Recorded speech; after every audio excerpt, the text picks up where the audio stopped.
Hello students, कैसे हैं आप लोग। क्लास 11th में हम लोगों ने बिजनेस स्टडीज स्टार्ट कर दी है। चैप्टर फर्स्ट का आपको फर्स्ट वीडियो मिला और आप लोगों को अच्छा लगा, एक्सप्लेनेशन समझ में आया, थैंक यू सो मच। और आज हम बना रहे हैं इसका सेकंड पार्ट। आज हम इंडस्ट्री, कॉमर्स और रिस्क इन 3 टॉपिक पे बात करने वाले हैं। इससे हमारा पूरा चैप्टर कंप्लीट हो जाएगा। ठीक है, तो करें स्टार्ट। क्लास 11th के लिए बिजनेस स्टडी चैप्टर फर्स्ट। तो सबसे पहले हम लोग बात करते हैं कि बिजनेस की जो एक्टिविटीज होती हैं, बिजनेस की एक्टिविटीज क्या, पैसा कमाने के लिए गुड्स एंड सर्विसेज। तो देखो 2 चीजें हैं, एक क्या कि हम कोई चीज बनाकर बेच रहे हैं और एक कहीं बन रही है हम उसको लाकर बेच रहे हैं। पहले बिजनेस एक्टिविटीज में 2 चीजें होती हैं, एक इंडस्ट्री और एक कॉमर्स। हम इंडस्ट्री की यदि बात करें तो हम लोगों ने छोटी क्लासेस में ही पढ़ा था कि इंडस्ट्री में 3 तरह की इंडस्ट्रीज आती हैं, प्राइमरी इंडस्ट्री, सेकेंडरी इंडस्ट्री और टर्शरी। ठीक है, इंडस्ट्री का क्या मतलब होता है, सबसे पहले तो हम वो देखते हैं। तो industry refers to an activity which converts raw material into useful product. Industry include activities related to production and processing as well as activities related to rearing and reproduction of animal or other living species। मतलब industry में हम किन चीजों को include करते हैं, हमने कच्चा माल निकाला, उसको प्रोसेस किया, उससे कोई नई चीज बना दी, है ना। हम पशुपालन कर रहे हैं, हम जीवित चीजों को लेकर उनकी जैसे हनी भी हुआ, शहद, मधुमक्खियों को पालते हैं और उसे शहद बनाते हैं। तो कुछ भी हम रिप्रोडक्शन कर रहे हैं या नई चीजें बना रहे हैं, पुरानी चीजों को से नई चीजें बना रहे हैं, वो सारी चीजें किसके अंदर आती है, इंडस्ट्री। अब इसमें सबसे पहले जो इंडस्ट्री है, पहले तो आप एक चार्ट देखो। ठीक है, आपके सामने एक चार्ट है, देखो पूरा industry, primary industry, secondary industry और टर्शरी। प्राइमरी इंडस्ट्री में क्या आता है, तो प्राइमरी इंडस्ट्री में देखिए सबसे पहले लिखा है जेनेटिक इंडस्ट्री और एक्सट्रैक्टिव। फिर सेकेंडरी इंडस्ट्री में आता है मैन्युफैक्चरिंग और कंस्ट्रक्टिव, और टर्शरी में आपकी सर्विसेज आ गई, है ना। प्राइमरी इंडस्ट्री में सबसे पहले 2 तरह की इंडस्ट्री होती है, जेनेटिक और एक्सट्रैक्टिव। तो मैं पहले आपको जेनेटिक और एक्सट्रैक्टिव इंडस्ट्री के बारे में बताती हूँ। तो प्राइमरी इंडस्ट्री सबसे पहले include all those industry which are concerned with extraction। extraction मतलब होता है निकालना, natural resources and reproduction of living species। जीवाणु, जीवित, है ना। तो 2 चीजें हैं, एक है एक्सट्रैक्टिव, एक्सट्रैक्टिव जो आएगा वो एक्सट्रैक्टिव इंडस्ट्री, और जेनेटिक में आपका सारा जीवित चीजों से आप रिप्रोड्यूस कर रहे हो, जीवित चीजों से, जैसे कि आप मुर्गी पाल रहे हो, अंडे बेच रहे हो, honey bee। Extractive industry are those which involve extraction of something from natural resources such as mineral from earth। जमीन से आपने खनिज निकाले, fish from rivers, पानी में से मछली निकाली, एक्सट्रैक्ट किया बेटा, and seas, timber from forest, forest से लकड़ियां निकाली। तो जितना भी चीजों को निकालने का काम होता है वो कौन सी इंडस्ट्री में आता है, एक्सट्रैक्टिव इंडस्ट्री। ठीक है, फिर आता है आपका जेनेटिक इंडस्ट्री।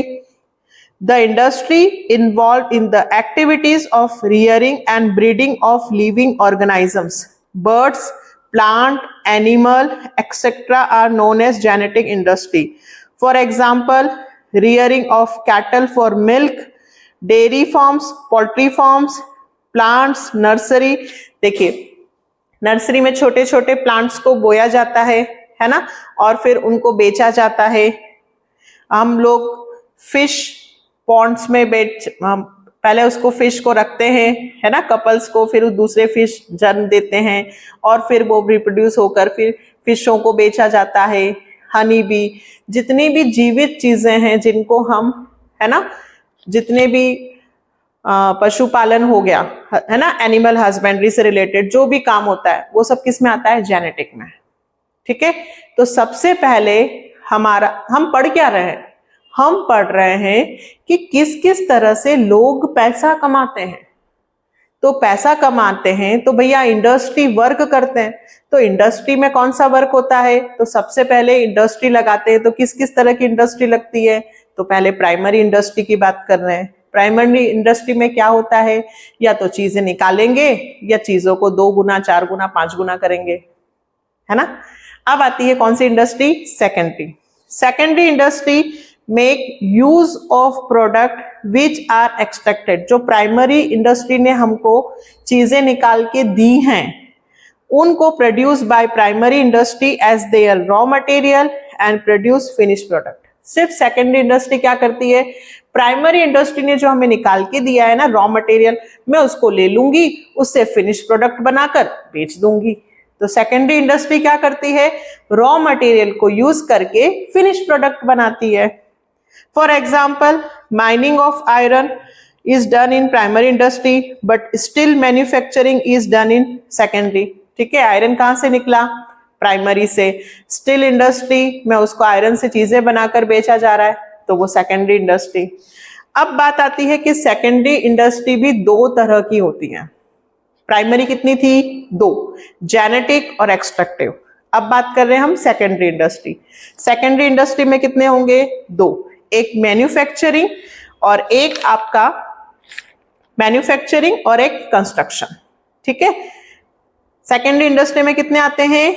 2 इंडस्ट्री। पहले कौन सी बात कर रही हूं बेटा? मैन्युफैक्चरिंग। जो चीजों को रॉ मटेरियल, जो प्राइमरी इंडस्ट्री ने रॉ मटेरियल निकाला है ना, उसको लेके हम उससे चीजें बना देंगे। ठीक है, शुगर इंडस्ट्री सेकेंडरी में आएगी। शुगर इंडस्ट्री क्या करती है? गन्ना लेती है। गन्ना कौन निकाल के देता है? प्राइमरी इंडस्ट्री वाले। तो मैन्युफैक्चरिंग इंडस्ट्री में क्या होता है? दिस इंडस्ट्री, पहले तो डेफिनेशन देखो, these industries are engaged in the process of conversion of raw material or semi finished good into finished good। Raw material को या तो मैं सेमी फिनिश गुड में कन्वर्ट करती हूँ या टोटल फिनिश गुड में कन्वर्ट करती हूँ, तो मैं सेकेंडरी इंडस्ट्री कहलाती हूँ। सेकेंडरी इंडस्ट्री में मैन्युफैक्चरिंग इंडस्ट्री। अब मैन्युफैक्चरिंग इंडस्ट्री के भी टाइप हो गए, consumer goods, industrial goods, analytical industry, synthetic industry, processing industry और असेंबली इंडस्ट्री। इतनी सारी इंडस्ट्री, नाम याद करना है। Consumer goods, the goods which can be directly consumed by the consumer are known as consumer goods. जिन फैक्ट्री में रोज डेली डे बाय डे के जो कंजप्शन की चीजें बनती है, जैसे कि क्लोथ, ऑयल, सोप, ब्रेड, है ना, ये फैक्ट्री बनाती है, कंज्यूमर जाते हैं, खरीद के लाके कंजप्शन करते हैं। तो ये कौन सी इंडस्ट्री कहलाई? आपकी कंज्यूमर गुड्स वाली, मैन्युफैक्चरिंग में। मैन्युफैक्चरिंग का मतलब मैन्युफैक्चर, प्रोड्यूस करना। तो मैन्युफैक्चरिंग में क्या क्या प्रोड्यूस होता है? तो सबसे पहले कंज्यूमर गुड्स प्रोड्यूस होता है। Second, industrial goods. अब भैया जो बड़ी बड़ी इंडस्ट्रीज है वहां पे मशीन्स लगते हैं, टूल्स लगते हैं, तो उनको भी प्रोड्यूस किया जाता है। तो उनके लिए जो चीजें बनाई जाती है वो industrial goods. The goods which are produced for manufacturing consumer goods are known as industrial goods like machinery, equipment, tool which are required to manufacture consumer goods. ठीक है, देखिए इंडस्ट्री में कंज्यूमर को गुड्स मिलता है ना, इंडस्ट्री में जो सामान बनता है वो कंज्यूमर यूज करते हैं, लेकिन कंज्यूमर यूज करते हैं वो चीजें जो बनाती है इंडस्ट्री, उस इंडस्ट्री को भी तो चीजें चाहिए। वो इंडस्ट्री, उसको ऑयल चाहिए, उसको मशीन चाहिए, उसको इलेक्ट्रिक का सामान चाहिए, तो वो भी तो चीजें खरीद के लाता है। तो वो जो चीजें खरीद के लाती है इंडस्ट्री बनाने के लिए, तो इंडस्ट्रीज का समझ में आया। इंडस्ट्रियल गुड्स मतलब इंडस्ट्रीज को सामान बनाने के लिए उसे खुद भी जो सामान चाहिए, ठीक है, मशीनरी, टूल्स, इक्विपमेंट, तो वो जो बनाते हैं उन्हें बोलते हैं इंडस्ट्रियल गुड्स। फिर एनालिटिकल इंडस्ट्री। एनालिटिकल इंडस्ट्री क्या होती है? कच्चा तेल। कच्चा तेल निकाला, उस कच्चे तेल से फिर कितनी चीजें बनती हैं? In analytical industry the basic raw material is broken into different parts to produce finished product। आपने कुछ सामान निकाला और उससे 2-3 नई चीजें बन रही हैं। और इसमें भी एग्जाम्पल क्रूड ऑयल का ही दिया है कि crude oil is processed and many finish product such as petroleum, diesel, kerosene oil, gasoline, है ना। कच्चा तेल निकला और उस कच्चे तेल के बाद गैसोलीन ऑयल भी निकल रहा है, केरोसिन भी बन रहा है और आपका पेट्रोलियम भी बन रहा है। तो ये कौन किस में आता है बेटा? एनालिटिकल में। फिर सिंथेटिक इंडस्ट्री, इन सिंथेटिक इंडस्ट्री 2 और मोर मटेरियल आर मिक्स्ड, जहां पे 2 या 2 से ज्यादा चीजों को हम मिक्स करके नई चीज बनाते हैं, जैसे सोप, पेंट, कॉस्मेटिक, जहां पे केमिकल्स का यूज करके, देखो एग्जांपल में लिखा है वेरियस केमिकल आर मिक्स्ड, बहुत सारे केमिकल्स को यूज करके जब चीजें बनाई जाती हैं तो उसे बोला जाता है सिंथेटिक इंडस्ट्री। हम क्या पढ़ रहे हैं? हम पढ़ रहे हैं कि मैन्युफैक्चरिंग इंडस्ट्री क्या बनाती है। तो मैन्युफैक्चरिंग इंडस्ट्री 2 तरह के गुड्स बनाती है, एक कंज्यूमर के लिए और एक इंडस्ट्री के लिए। फिर मैन्युफैक्चरिंग इंडस्ट्री में और कौन से टाइप होते हैं? तो मैन्युफैक्चरिंग इंडस्ट्री में एनालिटिकल इंडस्ट्री भी होती है, सिंथेटिक इंडस्ट्री भी होती है। देखो ये भी मैन्युफैक्चर ही कर रही है, चीजें ही बना रही हैं। फिर से कंफ्यूज नहीं होना, सबसे पहले कौन सी इंडस्ट्री थी? प्राइमरी। प्राइमरी में क्या था? जेनेटिक और एक्सट्रैक्टिव, या तो निकाला जाता है या फिर चीजें जानवरों को या एनिमल हस्बेंड्री का काम वहां पे करते हैं, इतना याद रखना। सेकेंडरी में हमारा या तो मैन्युफैक्चरिंग से रिलेटेड काम होता है या कंस्ट्रक्शन से। मैन्युफैक्चर में क्या बनाते हैं? तो या तो मैं कंज्यूमर के लिए गुड्स बनाऊंगी या इंडस्ट्री के लिए गुड्स बनाऊंगी। मैन्युफैक्चरिंग जो इंडस्ट्रीज होती हैं वो किस किस तरह की हो सकती हैं? तो भैया एनालिटिकल हो सकती है, जहां एक चीज निकाली जाए और बहुत सारी चीजें बन जाए। फिर उसके बाद सिंथेटिक, जहां बहुत सारे केमिकल यूज करके सामान बनाया जा रहा है, वो कौन सी इंडस्ट्री में आया? सिंथेटिक, है ना। फिर प्रोसेसिंग इंडस्ट्री, जहां पे रॉ मटेरियल लेके उसको प्रोसेस करके नई चीज बनाई जाती है, वो प्रोसेसिंग इंडस्ट्री कहलाती है। In processing industry, the raw material is processed through various stage of production and then finished good are manufactured, जिसमें आपकी टेक्सटाइल इंडस्ट्री हो गई, आयरन हो गया, स्टील हो गया, शुगर हो गया, गन्ना लिया, शक्कर बनाई, ये सब मैन्युफैक्चरिंग ही हो रहा है। ये मैन्युफैक्चरिंग इंडस्ट्री में भी टाइप्स पढ़ रहे हैं हम। और असेंबलिंग इंडस्ट्री, भैया अलग अलग पार्ट्स लिए और सारे पार्ट्स को जोड़ के प्रोडक्ट बना दिया, ठीक है। कंप्यूटर सबसे अच्छा इसका एग्जाम्पल है कि कंप्यूटर के पार्ट्स हमने अलग अलग जगह से खरीदे और उसको बना के कंप्यूटर पीसी बना दिया। Automobiles, watches, television, car parts लेकर कार बना दी। तो भाई मैन्युफैक्चरिंग में, इंडस्ट्री में मैन्युफैक्चरिंग का काम क्या है?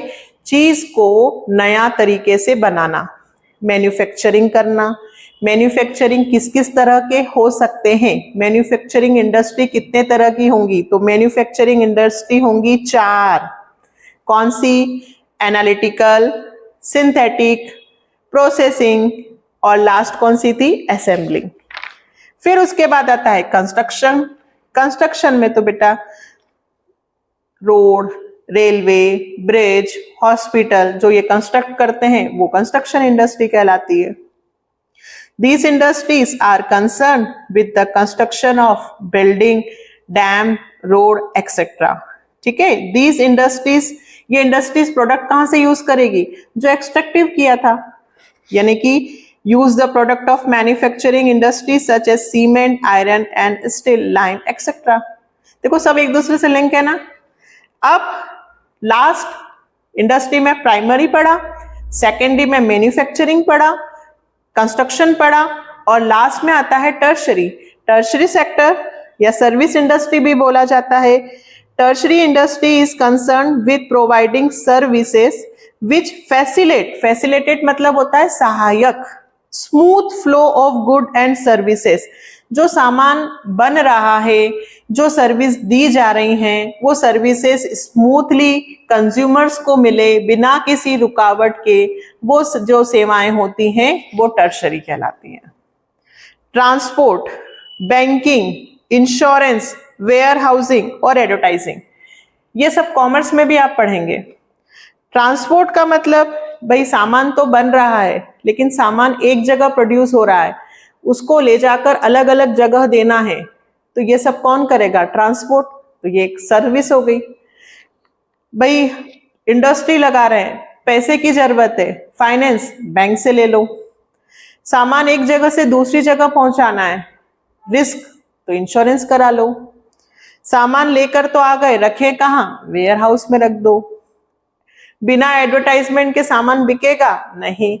तो ये जो है वो 5 सबसे मेन नेसेसरी सर्विसेज हैं जो होंगी तो ही बिजनेस की सारी एक्टिविटीज होंगी। इंडस्ट्रीज सर्विस सेक्टर होगा, तो सर्विस सेक्टर में कितनी है? 5। ठीक है, सामान पहुंचाना ट्रांसपोर्ट, रिस्क फैक्टर इंश्योरेंस, पैसा बैंकिंग, सामान बेचना एडवर्टाइजमेंट, और एक और कौन सा रह गया? सामान रखना वेयर हाउस। तो ये पूरा टॉपिक हमने किसका किया बेटा? इंडस्ट्री का। कितनी इंडस्ट्री हैं? 3। कौन कौन सी? Primary, secondary, tertiary. Primary industry में 2 जेनेटिक, एक्सट्रैक्टिव। फिर सेकेंडरी में मैन्युफैक्चरिंग, कंस्ट्रक्टिव। मैन्युफैक्चर क्या करता है? कंज्यूमर के लिए भी बनाता है, इंडस्ट्री के लिए भी बनाता है, 2 तरह के गुड्स। मैन्युफैक्चरिंग इंडस्ट्री कितनी होती है? 4। एनालिटिकल, सिंथेटिक, असेंबली और प्रोसेसिंग। फिर टर्शरी, टर्शरी में 5 सेवाएं सबसे मेन है जो होंगी तो ही बिजनेस होगा। कौन कौन सी? पैसा चाहिए, बैंक से ले लो, बैंकिंग सर्विस। सामान पहुंचाना है, ट्रांसपोर्ट करवा लो। रिस्क, इंश्योरेंस करा लो, रिस्क कम करना है तो। और सामान लेकर आएंगे, कहाँ रखेंगे? वेयर हाउस में। और जब तक सामान का एडवर्टाइजमेंट नहीं करेंगे सामान बिकेगा नहीं, तो ये टर्शरी में आ जाती हैं। ठीक है, नेक्स्ट टॉपिक कॉमर्स है ना। Commerce refers to all those activities which help directly or indirectly in the distribution of goods to the ultimate consumer. There will be no use of producing goods unless and until these goods reach the ultimate consumer. Goods are produced at one place and consumers are scattered at different places. The consumer are not aware of what kind of goods are produced by the manufacturer. Goods are produced in a large quantity and demanded by consumer in a small quantity. All these problems, the hindrances of place, knowledge, storage are solved by commerce. सामान कहाँ बन रहा है ये consumer को पता नहीं है, लेकिन कॉमर्स मतलब वो सारी एक्टिविटीज जिन्होंने बिजनेस को स्मूथली चलाने में हेल्प की है। कॉमर्स हम गुड्स प्रोड्यूस नहीं करते, हम सिर्फ एक्टिविटीज करते हैं। कौन सी एक्टिविटीज? वो एक्टिविटीज करते हैं जिससे कंज्यूमर को हर एक सामान उसके घर बैठे उसको मिल सके, है ना। तो देखिए, कंज्यूमर जहां है वहां सामान आकर उसको मिलता है, तो आने में कुछ प्रॉब्लम्स होती हैं। जैसे पहली प्रॉब्लम, सामान बन रहा है पंजाब में और हमें यहाँ मंदसौर में मिल रहा है। तो भाई पंजाब में बैठे और मंदसौर में हमें सामान मिल रहा है, हम मंदसौर के हैं इसलिए, एमपी, तो पंजाब से यहाँ सामान मिल रहा है तो ट्रांसपोर्टेशन से आ रहा है, तो ट्रांसपोर्टेशन एक सर्विस है। तो जितनी भी सर्विसेज होती हैं, एक्टिविटीज होती हैं, वो सारी किसमें आती है बेटा? कॉमर्स में। ये पूरा वही चीज आपको बोल रहा है कि कॉमर्स जो है वो डिस्ट्रीब्यूशन ऑफ गुड्स है ना, इस पूरे चैनल को बनाता है। कॉमर्स में गुड्स प्रोड्यूस नहीं होते हैं। कॉमर्स का मतलब होता है एक्टिविटीज वो जो बिजनेस को करने में हेल्प करती हैं। आगे चलकर हम इसमें पढ़ेंगे ऑक्सिलरीज टू ट्रेड, अभी आ रहा है टॉपिक। अगर आपसे बोले कि फंक्शन ऑफ कॉमर्स क्या करता है, तो कॉमर्स पहला, help in removing the hindrances of person. Hindrance मतलब होता है बाधाएं, प्रॉब्लम्स।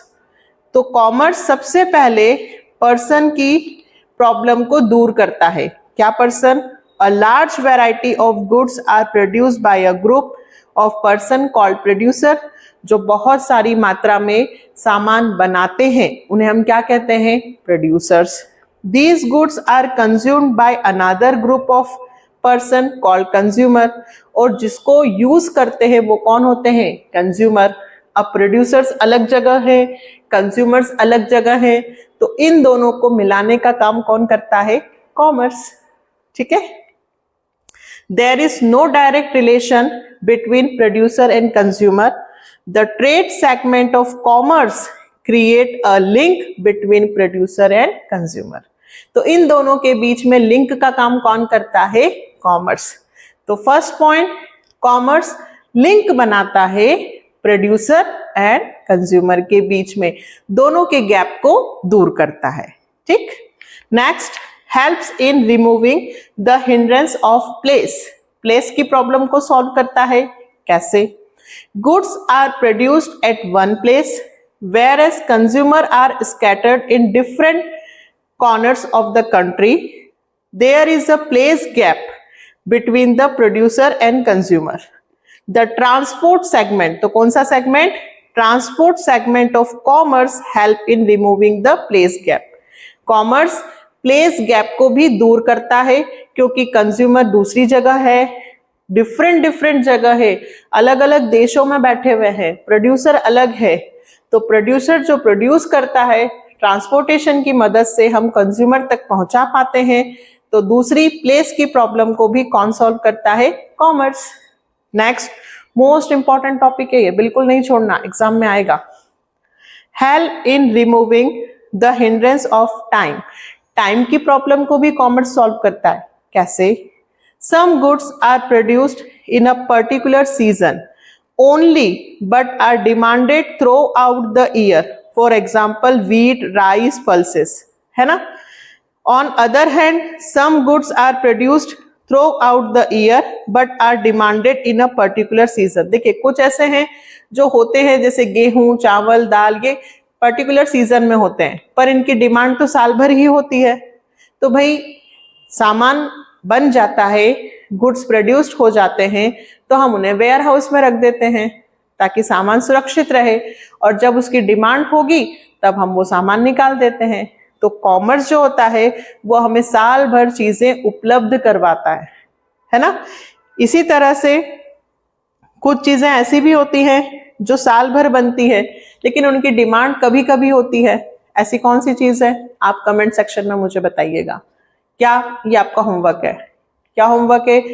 ऐसी कौन सी चीजें हैं जो साल भर बनती हैं पर उनकी डिमांड कभी कभी होती है ना? ज्यादा कभी होगी, जैसे गर्मी, नहीं मैं नहीं बताती हूँ, आप बताइएगा कमेंट सेक्शन में। ये आपका छोटा सा होमवर्क है, देखें कितने लोग देते हैं जवाब। नेक्स्ट, तो टाइम की प्रॉब्लम सॉल्व करता है commerce. Next, 4, help in removing the hindrance of exchange. Help in removing the hindrance of exchange. Exchange की प्रॉब्लम को भी कौन सॉल्व करता है? कॉमर्स। कैसे? The goods and services produced by the manufacturer, बिल्कुल सही, are sold to buyer in exchange of money. The common medium of exchange is circulated by the banking branch of commerce. The banks help the buyer and seller in the making and collecting payment. देखिए, जितने भी transactions होते हैं आजकल सब check के through होते हैं, है ना? तो कॉमर्स हमें बैंकिंग फैसिलिटी प्रोवाइड करता है ताकि हम ऑनलाइन पेमेंट कर सकें, पैसे ले जाने की हमें ज़रूरत नहीं है, हम मैन्युफैक्चरर से सामान मंगा लेते हैं और पेमेंट ऑनलाइन कर देते हैं। तो कॉमर्स हमें पेमेंट की सुविधा देता है, एक्सचेंज की सुविधा देता है। हम क्या पढ़ रहे हैं? कॉमर्स के फंक्शंस। कॉमर्स क्या करता है? Commerce activities. Help in removing the hindrance of risk. Risk तो है, लेकिन कॉमर्स रिस्क की प्रॉब्लम को भी सॉल्व करता है। कम नहीं कर सकता है, कम कर सकता है, एलिमिनेट नहीं कर सकता। रिस्क खत्म नहीं हो सकती। अभी हम रिस्क भी पढ़ने वाले हैं। There are different type of risk which a businessman has to face. बहुत सारी रिस्क होती हैं जो बिजनेसमैन को फेस करनी होती है। The insurance branch of commerce help in removing the hindrance of risk by providing protection and compensation to the insured. हमने सामान मंगवाया, रास्ते में पानी आ गया, सामान खराब हो गया, लेकिन हमने इंश्योरेंस करा रखा था तो हमें टेंशन की जरूरत नहीं है। मतलब कॉमर्स रिस्क फैक्टर को भी कम करता है। Last, help in removing the hindrance of knowledge, knowledge देता है हमें। कैसे? Generally the consumer and buyer are unaware about the new goods produced by the manufacturer, as there is no direct communication between the manufacturer and ultimate consumer। देखिए, क्या बाजार में नया सामान बन रहा है, क्या मैन्युफैक्चर हो रहा है, ये कंज्यूमर को कैसे पता चलेगा? एडवर्टाइजमेंट से। तो कॉमर्स एडवर्टाइजमेंट करता है, कॉमर्स एडवर्टाइजमेंट के द्वारा, कम्युनिकेशन के द्वारा कंज्यूमर्स में डिमांड भी जागृत करता है, डिमांड भी बढ़ाता है और नए नए प्रोडक्ट के बारे में जानकारी भी देता है। यदि मैं बात करूं कि भाई कॉमर्स क्या करता है, तो सामान सबसे पहले तो कंज्यूमर और मैन्युफैक्चरर के बीच में लिंक बनाता है, गैप को दूर करता है, सामान लाकर पहुंचाता है, रिस्क फैक्टर को कम करता है, पैसा उपलब्ध करवाता है और आपको एडवर्टाइजमेंट के थ्रू जानकारी देता है। ये सारी जो चीजें हैं ये बिजनेस में हेल्प करती हैं, एक्टिविटीज हैं। ये सारी एक्टिविटीज जो करता है उसे हम क्या बोलते हैं बेटा? कॉमर्स। ठीक है। Next topic, classification of commerce. अब हमने कॉमर्स को 2 कैटेगरीज में डिवाइड किया है। फर्स्ट कैटेगरी ट्रेड और second aids to trade, AIDS, aids to trade. Commerce में हमने 2 कैटेगरी बनाई हैं। फर्स्ट ट्रेड, ट्रेड मतलब व्यापार। Trade is a integral part of commerce, it refers to buying and selling of goods and service. Trade क्या है भाई? Commerce का एक महत्वपूर्ण पार्ट है जिसमें हम चीजें खरीदते हैं, बेचते हैं, buying and selling goods and service. वो क्या है? व्यापार। ट्रेड कितने होते हैं? तो ट्रेड के 2 पार्ट हैं, एक इंटरनल ट्रेड और एक external trade. Internal trade refers to buying and selling of good or service within the geographical boundaries of a country. It is also known as home trade, है ना? हमारे देश के अंदर जो भी माल खरीदा और बेचा जाता है हम उसे बोलते हैं इंटरनल ट्रेड। ज्यादा डिटेल नहीं चाहिए, बस ट्रेड क्या होता है? Buying and selling goods and services. 2 तरह के ट्रेड होते हैं, इंटरनल और एक्सटर्नल। हमारे देश के अंदर जो भी माल खरीदा बेचा जाता है, ज्योग्राफिकल बाउंड्रीज हमारी, उसे बोलते हैं इंटरनल ट्रेड। 2 होते हैं इंटरनल ट्रेड, एक होलसेलर और एक रिटेलर।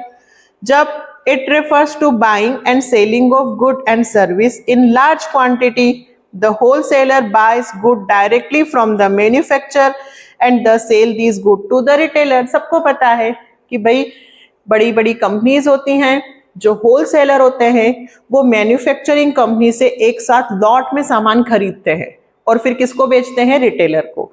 तो हमारे यहाँ व्यापार कैसा होता है? हमारे यहाँ व्यापार 2 तरह से होता है। एक वो कैटेगरी जो डायरेक्ट कंपनियों से, बड़ी कंपनियों से सामान खरीद लेते हैं जिन्हें हम कहते हैं होलसेलर। दूसरा छुटपुट रिटेलर, जहां पे हमें बहुत सारी चीजें मिल जाती है एक साथ। होलसेलर के यहाँ बहुत सारी चीजें नहीं मिलती है, होलसेलर के यहाँ सिर्फ वो एक ब्रांड रखते हैं कि भाई वो बेडशीट का ब्रांड रख रहे हैं, हमारे यहाँ बेडशीट मिल जाएंगे। रिटेलर जो हम चाहते हैं सामान खरीदने, कंज्यूमर हम लोग जो सामान खरीदते हैं वो होलसेलर से नहीं खरीदते, हम किससे खरीदते हैं? रिटेलर, जहां सारा सामान हमें एक साथ मिल जाता है। ठीक है। Retailer, it refers to buying and selling of good and service in small quantity. The retailer buys good from the wholesaler and sell these goods to the ultimate consumer. ठीक है। देखिए, हम ड्रेस खरीदने जाते हैं तो हम ड्रेस किससे खरीदने जाते हैं? रिटेलर से, क्योंकि हमें हर चीज, कितनी सारी चीजें मिल जाती हैं। लेकिन रिटेलर जो जाते हैं ना होलसेलर के यहाँ, उन्हें एक ही सूट की एक साथ, मतलब सूट ले रहे हैं, शर्ट ले रहे हैं, तो उन्हें एक साथ पूरे 20 पीस, 100 पीस ऐसे मिलते हैं। हम 100 पीस खरीदने जाते हैं क्या एक साथ? नहीं ना, हम तो एक पीस खरीदते हैं। तो रिटेलर किससे सामान खरीदते हैं? होलसेलर। वो पूरा 100 पीस का शर्ट आ जाएगा, 100 पैंट्स आ जाएंगी, रुमाल है तो 1000, दर्जनों से। तो वो रिटेलर किससे सामान खरीदने जाते हैं? होलसेलर से। होलसेलर बहुत कम प्रॉफिट पर रिटेलर को माल बेचते हैं और रिटेलर के पास अच्छा मार्जिन होता है क्योंकि वो एक एक प्रोडक्ट हमें बेचते हैं। तो ये जो ट्रेड होता है ये किसके अंदर आता है? कॉमर्स के अंदर। तो कॉमर्स के अंदर ट्रेड होता है। ट्रेड में 2 होते हैं, एक इंटरनल, हमारे देश में कैसा होता है? एक इंटरनल ट्रेड, होलसेलर और रिटेलर। दूसरा कौन सा हुआ? एक्सटर्नल ट्रेड, जब it refers to buying and selling of goods and service beyond the geographical limit, हमारे देश के बाहर से जब हम कुछ माल खरीदते हैं, बेचते हैं, तो वो कहलाता है external trade. It is also known as trade between 2 or more countries. जब एक से ज्यादा देशों के साथ हमारे व्यापारिक रिश्ते होते हैं, हमारा आदान प्रदान चलता है, एक्सचेंज होता है, तो वो कहलाता है external trade.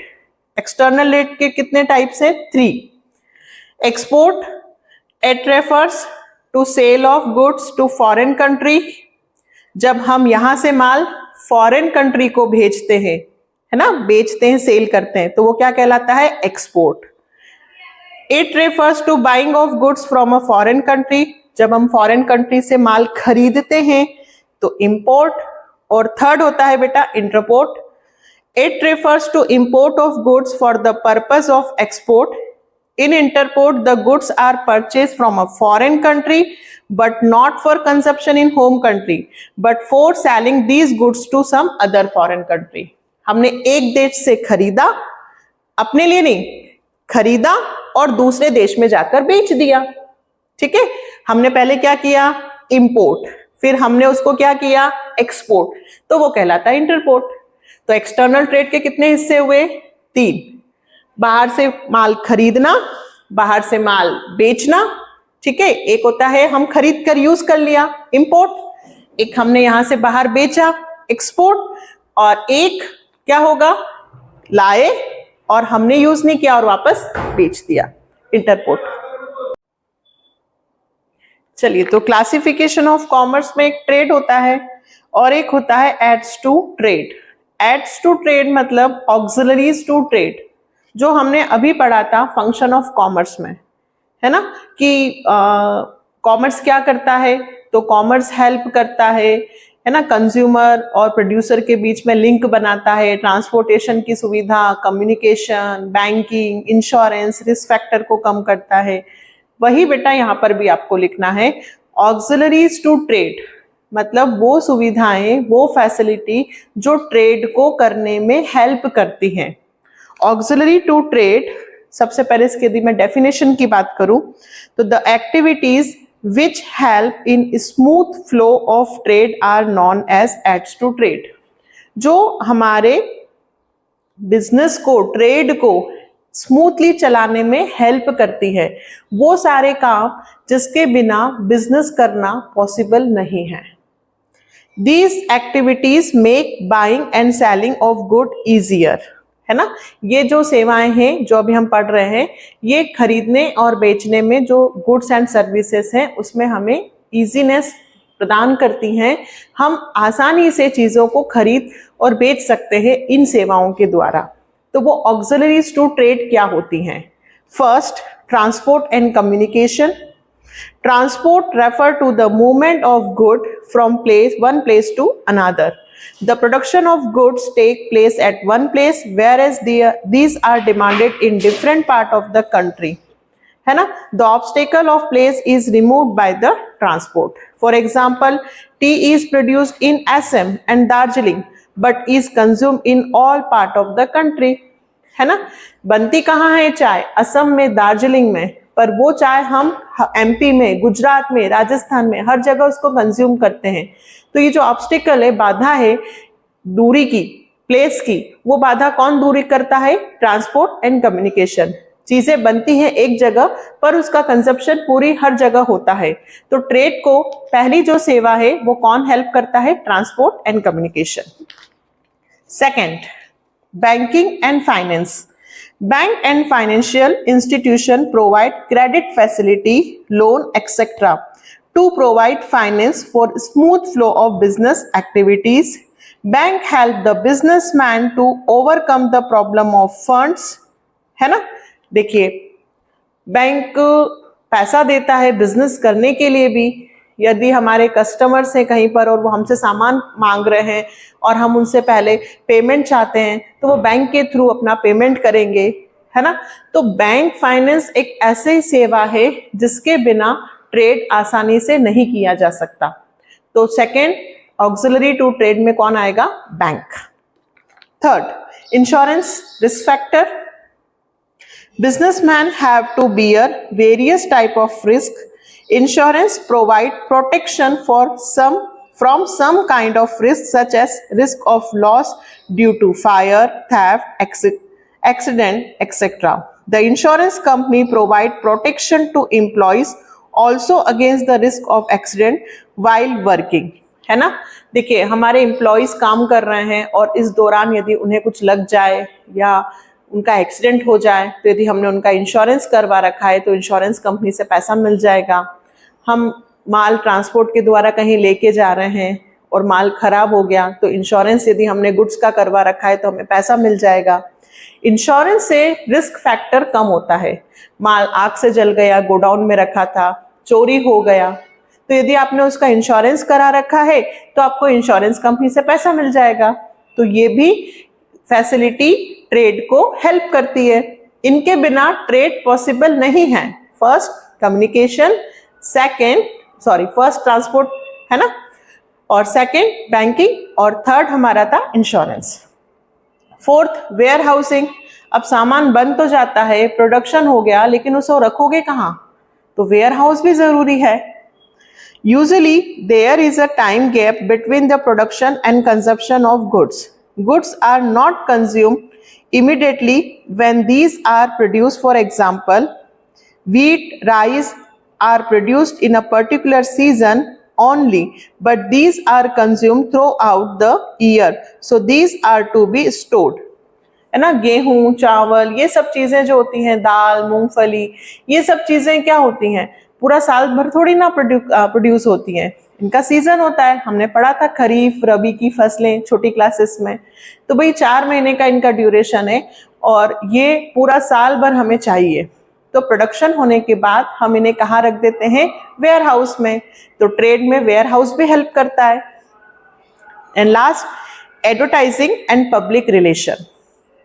Practically, it is impossible for a manufacturer and trader to contact each and every customer.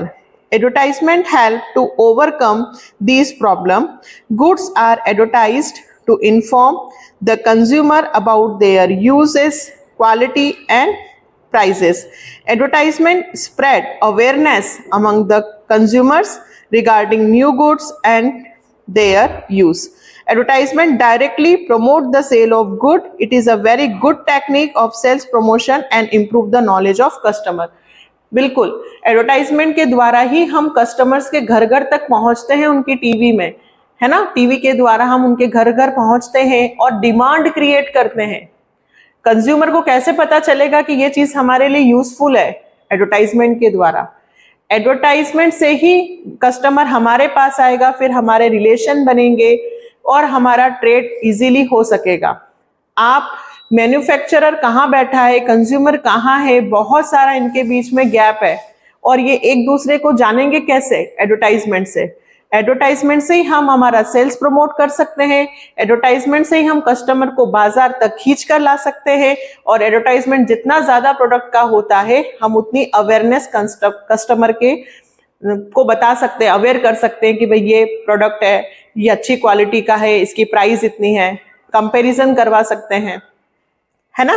तो ये ऑक्सिलरी टू ट्रेड का मतलब क्या हुआ, ट्रेड को करने में खरीदना, बेचना, बाइंग गुड्स एंड सर्विसेज, है ना, सेवा देना.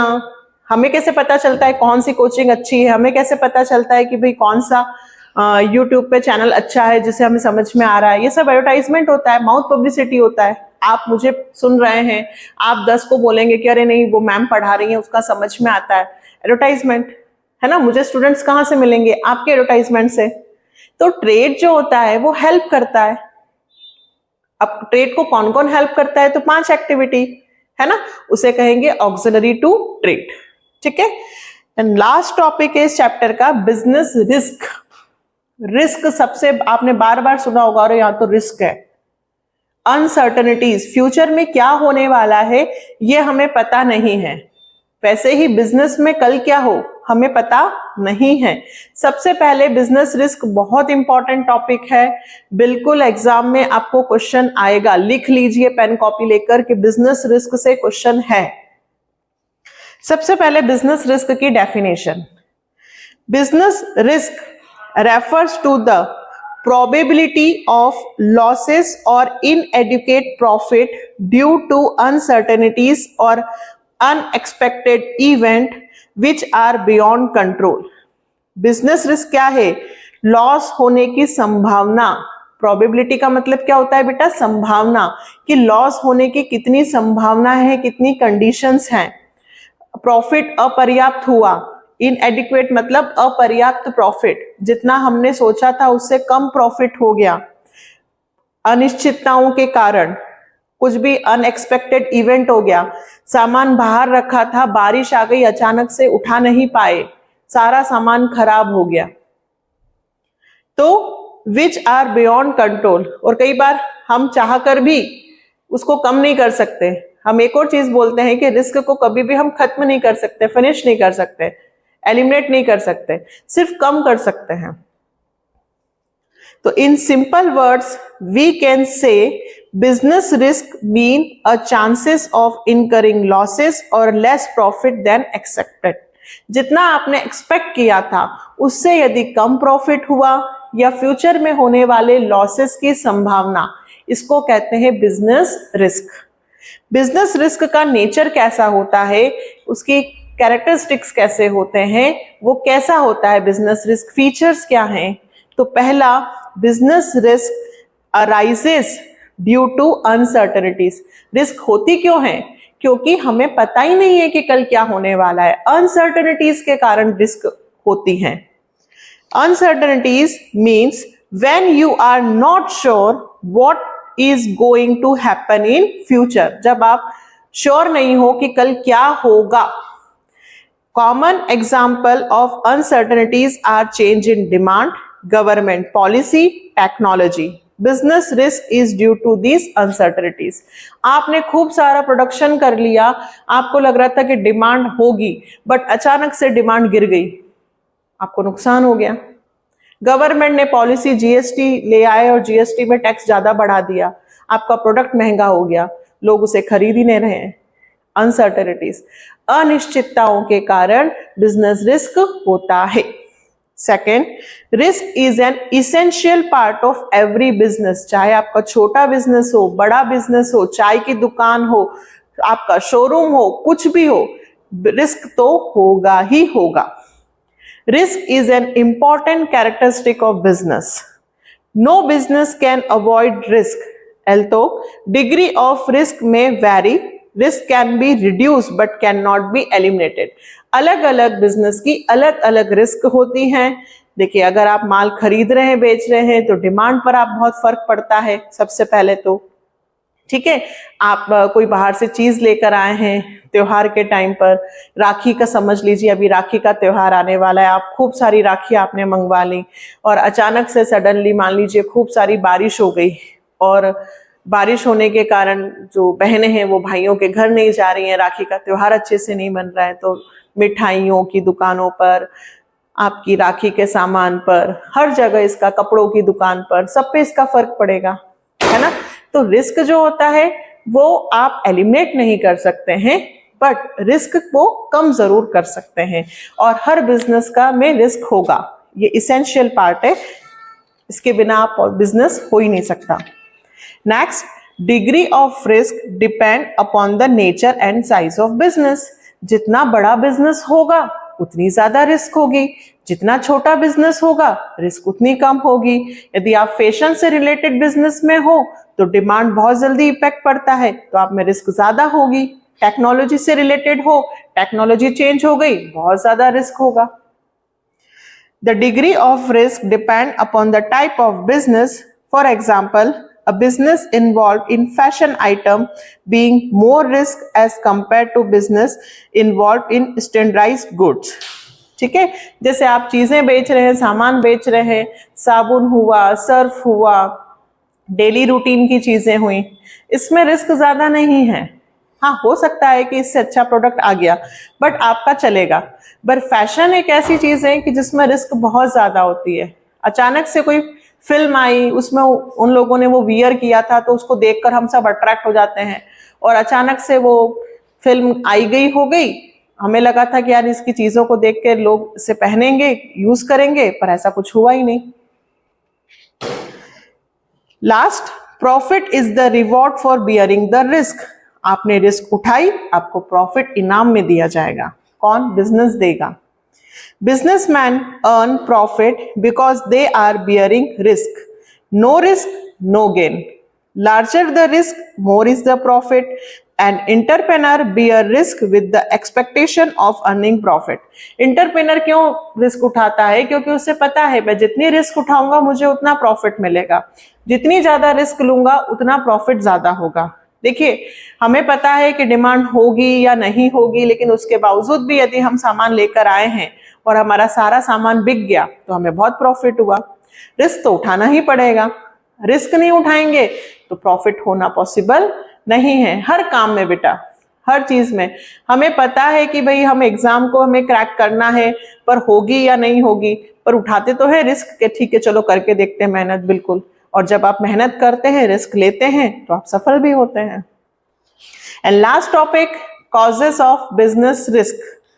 अभी हमने पढ़ा कि बिजनेस रिस्क का नेचर कैसा है, तो डिपेंड करता है साइज ऑफ बिजनेस पे, इसेंशियल पार्ट है ना, अनसर्टेनिटी से अराइज होता है, और रिवॉर्ड है। और अब लास्ट, होता क्यों है, कारण क्या है बिजनेस रिस्क का? तो पहला तो नेचुरल कॉजेस, प्राकृतिक कारण, जिनको आप चाहकर भी रोक नहीं सकते।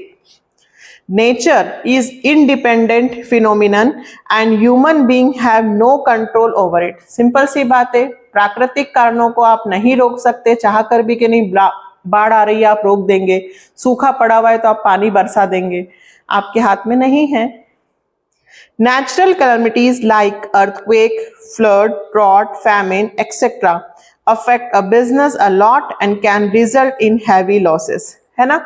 कोविड आया, कितने लोगों का नुकसान हुआ बिजनेस में? बहुत लोगों ने अपॉर्चुनिटीज का फायदा भी उठाया, पर नुकसान तो हुआ ना खूब सारा। तो भी बीमारियां हो गई, है ना, फ्लड आ गया, अर्थक्वेक आ गया, भूकंप आ गया, तो ये ऐसी चीजें हैं जिनके कारण हमें नुकसान होगा ही होगा। तो पहला मेन कारण है प्राकृतिक, यानी कि भगवान जी जो करते हैं वो, है ना, जिनको हम नहीं रोक सकते। सेकेंड, ह्यूमन कॉजेस, हम लोग, हमारे मन में चोर है, हमने सामने वाले की दुकान में से सामान चुरा लिया, हमारे एम्प्लॉयज डिसऑनेस्टी है, बेईमान हैं, उनके कारण हमें नुकसान हो गया। मनुष्य की लापरवाही के कारण, हमें पता था कि बारिश आ सकती है, उसके बावजूद हमने सामान बाहर रखा। हमें पता है चोरी होती है, उसके बावजूद हमने ताला नहीं लगाया।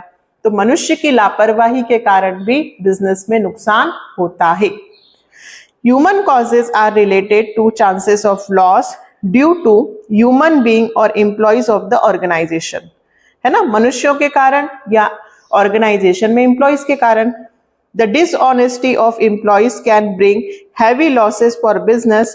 The employees may leak a business secret to a competitor and may commit fraud also, है ना। हमारे एम्प्लॉयज ने हमारी सीक्रेट चीज हमारे कॉम्पिटिटर को बता दिया, इससे हमें बहुत नुकसान हुआ। तो मनुष्यों के कारण भी हमारे बिजनेस को नुकसान होता है। And economic causes are related to chance of loss due to change in market condition.